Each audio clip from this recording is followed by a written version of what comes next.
এখন শুনবেন সংবাদ শিরোনাম। হাসপাতালে ভর্তি হলেন খালেদা জিয়া। ইনফেকশনে আক্রান্ত হার্ট ও ফুসফুস জানালেন মেডিকেল বোর্ডের চিকিৎসক। 12 ঘণ্টা থাকবেন নিবিড় পর্যবেক্ষণে। ক্ষমতায় গেলে ইমাম খতিবদের ভাতা দেওয়ার ঘোষণা। তারেক রহমানের দেশ গঠন ও ইনসাফ প্রতিষ্ঠায় আলেমদের ভূমিকা রাখার আহ্বান ডাক্তার শফিকুর ও নাহিদ ইসলামের। কক্সবাজার 4 আসনে শাহজাহান চৌধুরী ও আব্দুল্লাহর মনোনয়ন দ্বন্দ্বে বিভক্ত। বিএনপি নেতাকর্মীরা নরসিংদী 3-এ প্রার্থী ঘোষণা না করায় বাড়ছে বিরোধ। বিশ্বের সবচেয়ে প্রাণঘাতী প্রাণী মশা।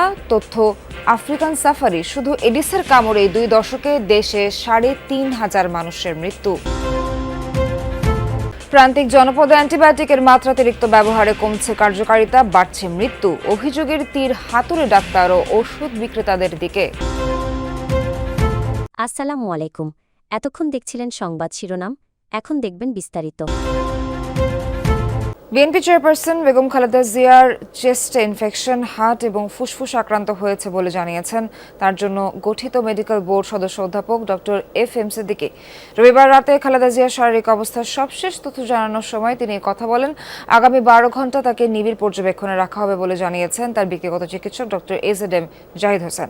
Doctor FM. সিদ্দিকী জানান, খালেদা জিয়ার চেস্টে ইনফেকশন হয়েছে, হার্ট এবং ফুসফুস আক্রান্ত হয়েছে। আগামী 12 ঘণ্টা মেডিকেল বোর্ডে তত্ত্বাবধানে রাখা হবে। আর বিএনপির স্থায়ী কমিটির সদস্য ও খালেদা জিয়ার ব্যক্তিগত চিকিৎসক অধ্যাপক ডক্টর এজেডএম জাহিদ হোসেন জানান, বেগম খালেদা জিয়া ঠিক কতদিন হাসপাতালে ভর্তি থাকবেন তা এখনই বলা যাচ্ছে না, শারীরিক অবস্থার উপর নির্ভর করছে। সুস্থতার জন্য দেশবাসীর কাছে খালেদা জিয়া দোয়া চেয়েছেন বলেও জানান ডক্টর জাহিদ।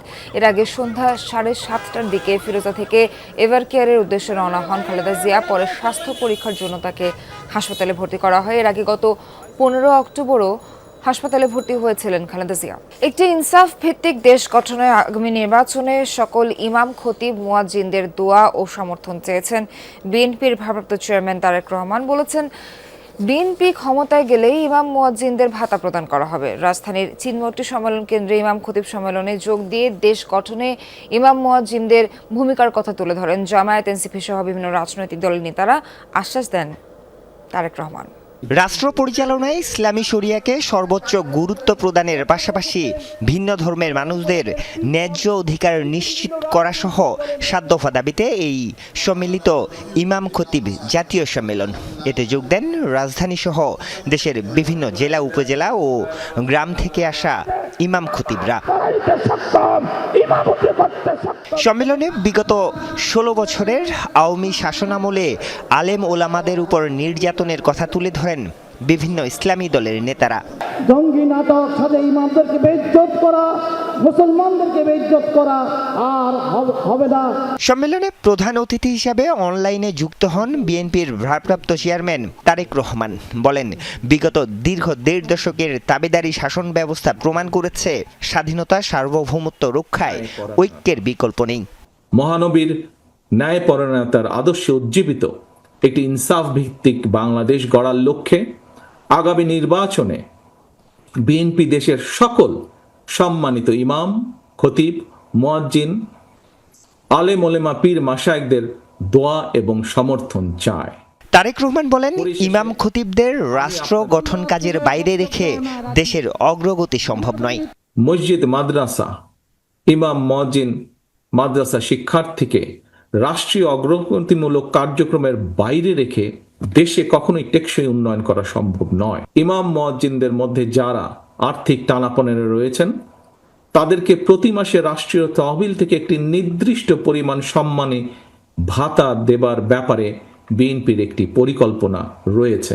সমাজ গঠনে ইমাম খতিবদের এগিয়ে আসার আহ্বান জানান জামায়াত আমির ডক্টর শফিকুর রহমান। নবীজির এই সমাজকে বাদ দিয়ে মন গড়া কোনো মতবাদ, তন্ত্র মন্ত্র দিয়ে যে সমাজ গড়া হবে সেই সমাজ আল্লাহর কসম দুনিয়াকে শান্তি এবং সম্মান দুটার কোনোটাই দিতে পারবে না।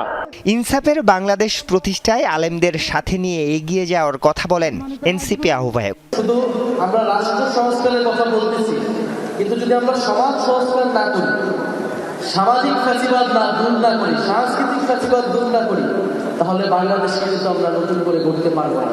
ধর্মীয় মূল্যবোধে উজ্জীবিত একটি সমাজ গঠনে সবাইকে ঐক্যবদ্ধ ভূমিকা রাখার কথা বলেন ইসলামী রাজনৈতিক দলের নেতারা। যে আগামী বাংলাদেশে এদেশের মসজিদগুলোকে আলেমুলামাদেরকে যেন রাষ্ট্র অন করে, তাদেরকে কাজের সুযোগ দেওয়া। বিএনপির দুই নেতার দ্বন্দ্ব কোন্দলে উত্তপ্ত কক্সবাজার 4 সংসদীয় এলাকা। টেকনাফ উখিয়ায় দলটির নেতাকর্মীরাও দুই গ্রুপে বিভক্ত। এই আসনে শাহজাহান চৌধুরীকে প্রার্থী ঘোষণার পর থেকে পাল্টা কর্মসূচি পালন করছে মনোনয়ন বঞ্চিত মোহাম্মদ আবদুল্লাহর কর্মী সমর্থকরা। দুপক্ষই পরস্পর বিরোধী অবস্থান। দলীয় প্রার্থী ঘোষণার পর একযোগে মাঠে নামার কথা বিএনপি নেতাকর্মীদের, কিন্তু উখিয়া টেকনাফ নিয়ে গঠিত কক্সবাজার 4 আসনের চিত্র ভিন্ন। কক্সবাজার জেলা বিএনপির সভাপতি শাহজাহান চৌধুরী ও কোষাধ্যক্ষ মোহাম্মদ আবদুল্লাহর মধ্যে এমনিতেই দীর্ঘদিনের বিরোধ। সাবেক হুইপ শাহজাহান চৌধুরীকে প্রার্থী ঘোষণার পর দ্বন্দ্ব কোন্দল আরও চরমে। দুপক্ষের পাল্টাপাল্টি কর্মসূচিতে উত্তপ্ত টেকনাফের রাজপথ। দলের সাধারণ নেতাকর্মীরাও দুই গ্রুপে বিভক্ত। উখিয়ার চেয়ে টেকনাফে প্রায় 50,000 ভোট বেশি। মনোনয়ন বঞ্চিত কোষাধ্যক্ষ আবদুল্লাহর বাড়িও সেখানে। বিরোধ না মিটলে ভোটে প্রভাব পড়বে বলে শঙ্কা নেতাদের। যুদ্ধটা মশা ও মানুষের। মানুষ মশা মারছে, মশাও মানুষ মারছে। তাতে যেন ধরাশায়ী মানুষই। শুধু এডিস মশার কামড়েই দেশে গত 2 দশকে মৃত্যু হয়েছে 3,500 মানুষের। মৃত্যুর খাতায় প্রতিদিন যুক্ত হচ্ছে নতুন নতুন নাম। 2 বা 3 মিলিমিটারের এক পতঙ্গ মশা। দেশে 100-র বেশি প্রজাতি আছে। সবচেয়ে ভয়ঙ্কর এডিস। একটি এডিস একবারে ডিম পাড়ে 100 থেকে 150।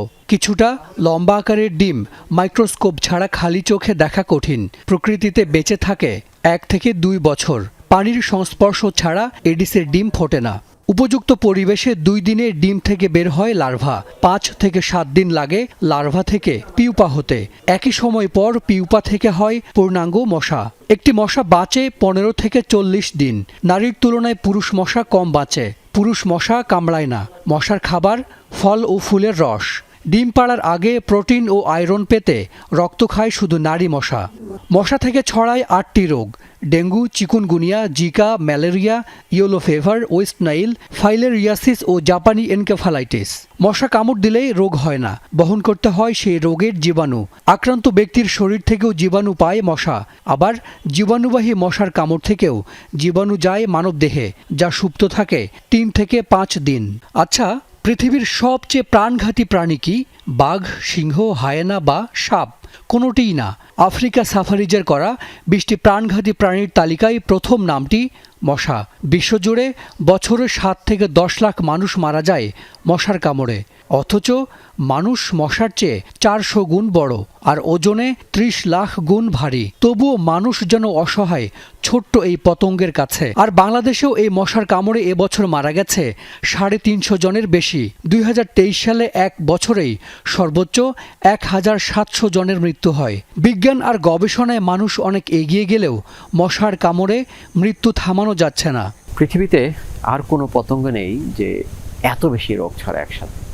মশাই একমাত্র পতঙ্গ যে সবচেয়ে বেশি মানুষের সবচেয়ে বেশি প্যাথোজেন ক্যারি করে বা বহন করে এবং সবচেয়ে বেশি মানুষের জীবন হরণকারী।